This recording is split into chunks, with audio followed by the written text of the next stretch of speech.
Hello everyone, and welcome back to Jesse Hecht Creative. Today we're going over a different space bounty hunter, Death's Head from Marvel Legends. Before we begin, leave a like, hit subscribe, and comment below your favorite figure in this review. It really helps out the channel. Now let's get to it. Here is the box for the Marvel Legends Superheroes Death's Head! Looking amazing over here. On the top of the box we have Death's Head with a cool logo. On the bottom of the box we have all the legalese you ever need. On the side of the box we have a great picture of the figure in comic form, and then the other side the same thing. And on the back, don't call Death's Head a bounty hunter unless you're tired of breathing. This peacekeeping cyborg from the far future is a one-being arsenal who doesn't care who his next victim is as long as he's being paid. Stats over here, Death's Head over here, Death's Head over there, legalese down here. He owns a pet vulture. Why is that not involved in this? That would be awesome. Now let's open up this guy. Yes.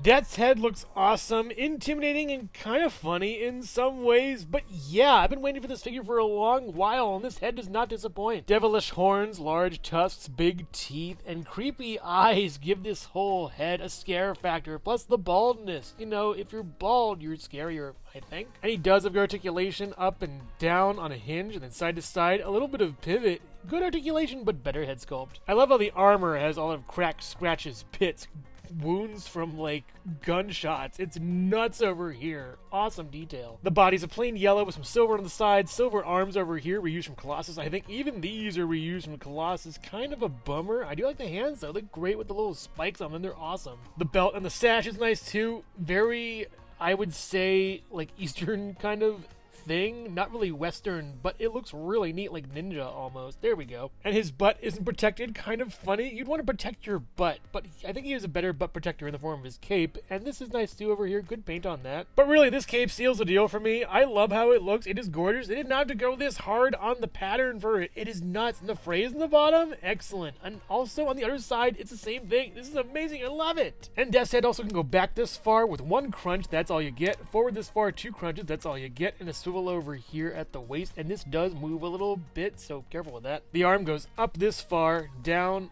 all the way around. You have to really negotiate this stupid pauldron thing. I don't like it that much, and it might wreck the paint someday, so careful with that. And for the arm, get a swivel at the bicep as well as up this far and down. Not really that great with this stupid one joint. And a swivel over here, then a hinge up and down. And mirrored on the other side, except for the hand. You can get a swivel as well as up and down. Not really that great for the articulation, though the parts reused from Colossus is really killing this figure's articulation. And the legs look cool, taking a peek underneath. Yeah, nothing really much to write home about there. It's all just done in, I think, this deep blue, kind of silver, like everything else is pretty much. Get those same striped, kind of striated legs going down to these boots that have spikes on them, kind of like the head. I like how they do callbacks from top to bottom on figures. It's really well done artistically and style-wise. The boots also have gunshot wounds and little pits in them. You name it. This guy has been through a lot. The silver doesn't, though, which is weird. And you can get out really far and in. This is a very pliable material and it moves around a lot. You do get up pretty nicely as well as back pretty okay, and then all the way back with the pinless tech. It's pretty good here. Very nice on this. You get down and you get a swivel over here, a swivel at the boot, and then down and then up, and then a pivot with two pegos up on the feet and good treads. I love it. We've already seen him with these hands, but we're going to take them off and put on new ones. Much better hands in my opinion. Oh no, my hands! These fists are better for fisticuffs, and this kind of pose reminds me of like, curse you good guys, or something like that. He's not a supervillain though. He looks like an overlord, but he's a bounty hunter. And these fists look pretty nice. They're that kind of blue with this kind of yellow, and on the other side it looks like an apocalypse hand. I don't know, that blue hand just reminds me of that. You get a nice swivel too, and then a hinge for him. It's pretty good, but these pauldrons really mess it up. A very nice figure from top to bottom, but what about the accessories? Right after this. Hello everyone, and thank you so much for watching so far. Make sure to click like, subscribe, share, leave a comment, and hit the bell icon for more creativity. Now let's get back to it. The holding hand he comes with holds this shield, and the front is really nice, but honestly, the back I like even better. But I do think the pits and scars in here are really nicely done. The paint is excellent, and it has this really great worn feel pretty much all around. But the back and how he holds it are a whole nother thing. These clips we'll get to later on, but this is what I'm talking about. This is how you do it, Hasbro. No clips. Just use these clips. You're fine. Every other Marvel Legends shield had a clip that would flip clip with a little peg and it would just break all the time. This is great with this kind of thing. You can just switch out how the shield is held. It's awesome. He could throw it at you. Watch out. And in order of this is stupid to I really love it. This is stupid. I really don't like this thing. It's a rocket thing. I really don't get it. It just doesn't make sense and it doesn't look cool. In order to fire it, you have to manually pull it out of the hand, and it really just doesn't want to work that way. There should have been some dumb kitty firing mechanism, but yeah, this is stupid, I gotta say. And you can also swivel this, and now it just makes me wish it was a drill instead of a rocket. And you can also hold the rocket if you want. Next up is this axe, and yeah, I like this one. I don't love it per se, that's for the next one, but this is really cool. I love the pitting and scarring on it. The wear is great on this guy. I love how the light catches it. It's almost like a demented pizza cutter. This reminds me I need to buy a pizza cutter, but I really do love how this thing looks, and also it swivels really well all the way around. Excellent, yes. And you can also hold the axe if you want. But my favorite, absolute favorite medieval weapon is the mace or flail or spike ball or whatever Lakitu throws in Super Mario. This is what I'm talking about. Yes, it hurts and it's great. I love this so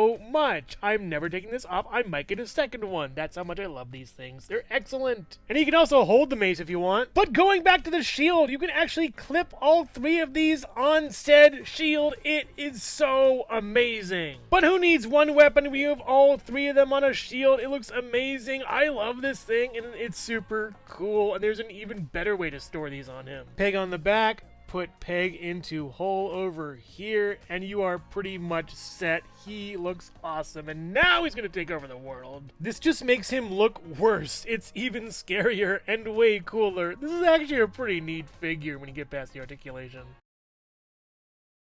Death's head stands at about 7.5 to 7 3/4 inches taller, so almost 8. Next to the Jack-specific Super Mario and Sonic the Hedgehog in 4-inch and 2.5-inch scales, the Nendoroid Miles Tails Prower, the Jada Toys Mega Man, the Figma Metroid Dread Samus Aran and the Jazzwares Pikachu, the Jack-specific Movie Shadow the Hedgehog, Homer Simpson, Collector's Edition Knuckles, and the Mattel Minecraft Movie Jack Black Steve, the Hasbro Marvel Legends Animated Series Spider-Man, the G.I. Joe Classified Series Snake Eyes, the SH Figuarts Pac-Man, and the Lego Bionicle gift with purchase Toa-Tahu. And here he is next to Death's Head 2. This is Death's Head 1. I like 1 way better, honestly. 2 is okay, but 1 is just the best. And also, here are the arms that I took off this one and gave him Apocalypse's fists, and I see how that kind of works now with the color scheme. But I took off this huge arm to give to Apocalypse, and it just looks so nice. Better on Apocalypse than it does on Death's Head 2, so yeah, kit bashing is better. And while this is a really interesting piece of art as far as the head goes, it's gruesome, the rest of the body is kind of boring, and just those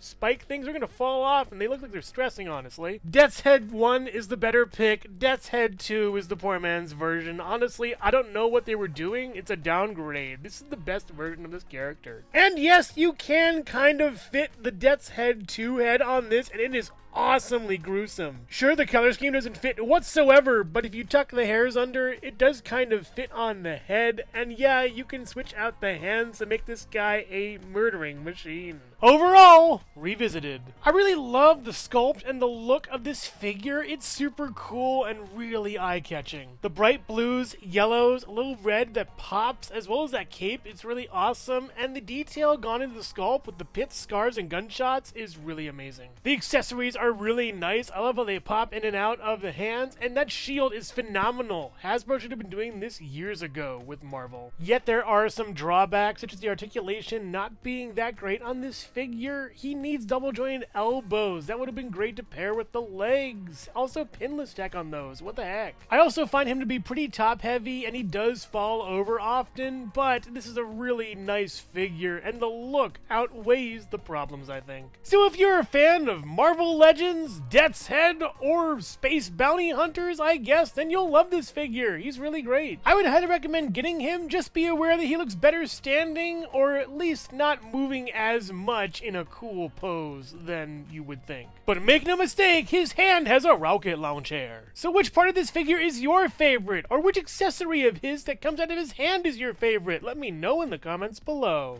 Thank you so much for watching Jesse Hecht Creative. Make sure to click like, subscribe, share, and leave leave a comment. You can also visit us at jessehechtcreative.com for more reviews like this one. Thank you so much for watching, and keep being creative. Stay tuned.